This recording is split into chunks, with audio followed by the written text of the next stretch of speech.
Matapos ang malakihang taas presyo sa produktong petrolyo, posibleng rollback naman ang nakikita ng Department of Energy sa susunod na linggo, kasunod po ng ceasefire sa pagitan ng Israel at Iran. At dahil bumaba na ulit ang presyo ng krudo, tingin ni Pangulong Bongbong Marcos, hindi pa kailangan ng fuel subsidy. Saksi, si Bernadette Reyes. 10,000 piso ang katapat na multa sa kada pump na hindi tama ang sukat ng dinidispense na petrolyo. 200,000 piso kapag may paglabag sa kalidad. At kung 2 beses o higit pa ang nahuling paglabag, sa second penalty mo, 300,000. At the same time, mayroon din hong revocation ng inyong certificate to operate. Paalala ito ng Department of Energy ngayong may surprise inspection sila sa mga gasoline station. Sa pamamagitan ng mga aparatong ito, malalaman ng mga kawani ng DOE kung tama ba ang sukat ng produktong petrolyo na dinidispense ng mga pump sa mga gasolinahan. Ito namang boting ito ang kanilang ginagamit para makakolekta ng mga samples na susuriin ng DOE. Bukas ang ikalawang bugso ng oil price hike, bunsod ng tensyon sa Middle East. Pero ayon sa Department of Energy, posibleng may good news sa susunod na linggo kung magtutuloy-tuloy ang pagbaba ng presyo ng petrolyo sa world market nitong mga nakalipas na araw. Ang estimate namin, rollback ko tayo next week. Sa 2 days pa lang. 2 days. Oo. Ngayon, hintayin natin ng Wednesday to Friday. Sa datos ng Department of Energy, mula sa higit $76 kada bariles nitong Biyernes, bumaba kahapon sa mahigit $68 ang presyo ng Dubai crude na ginagamit na batayan para matrigger ang fuel subsidy. Batay sa 2025 General Appropriations Act, dapat sumampa ang average price ng Dubai crude sa $80 per barrel para mailabas ang ayuda. From high 70s, biglang kahapon naging 69, 68, 65 pa nga no?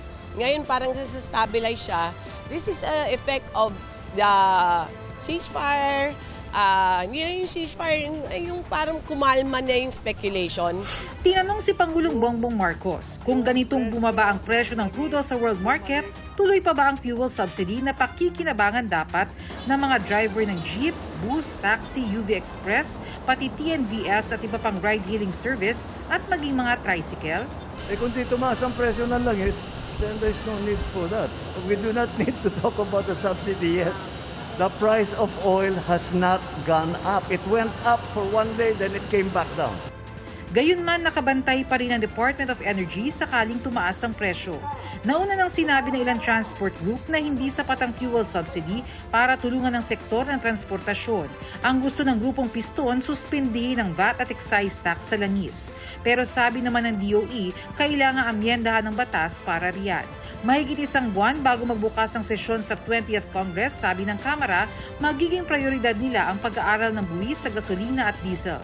Importanteng mabigyan din to ng tugon sa 20th Congress. So, kung sa pagsuporta ay kailangan mapakinggan kung ano-ano yung mga factors na kailangan para matugunan yung pagpigil ng pagtataas ng mga presyo ng bilihin.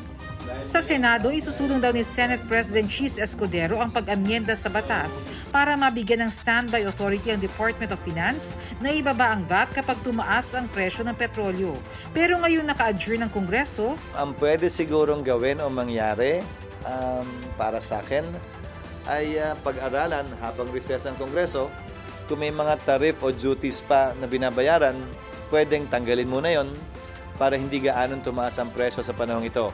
Para sa GMA Integrated News, ako si Bernadette Reyes, ang inyong saksi. Mga kapuso, maging una sa saksi. Mag-subscribe sa GMA Integrated News sa YouTube para sa iba't ibang balita.